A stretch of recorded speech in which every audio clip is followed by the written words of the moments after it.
Now, one of the things that I wanted to point out too pertains to the various urban legends that surround the mystery of how they were able to show the port side of the model, in spite of the fact that beginning with this pilot, holes had been cut into the port side of the model in order to run wires needed for the light. Once those holes had been cut, it was never going to be practical again for them to film from the port side.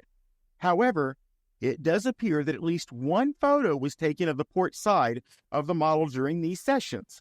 As you can see here, the wooden nacelle caps and the oversized window at the very top of the saucer confirms it was filmed during the second pilot. And the lower left-hand window, you can actually see the model being shot from the left-hand side as well. You can also see, however, where they began to drill holes and wires through the port side. The picture quality is not all that great, but you can still see that the port side still had the numbers, letters, and pennants from when the model had been initially delivered. For now, I just want to point out that the left side of the screen shows how they were able to make it look like they were filming the port side. Note, this is actually an example of them using the reversed letters on the model's right-hand side to make it look as if the left side were being filmed. Many people originally believed this shot was an urban legend created during the earliest conventions in the 1970s.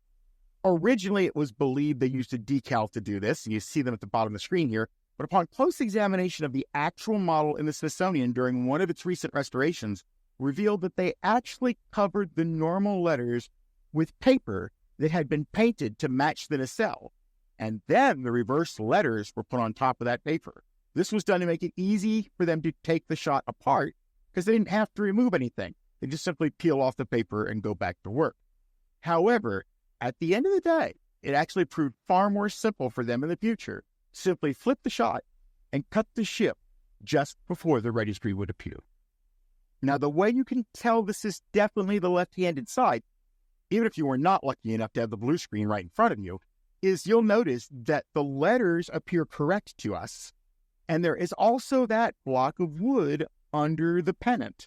Remember, the starboard side had the block of wood. The port side did not. So whenever you see correct numbers and a block of wood, they had to be using the reversed lettering.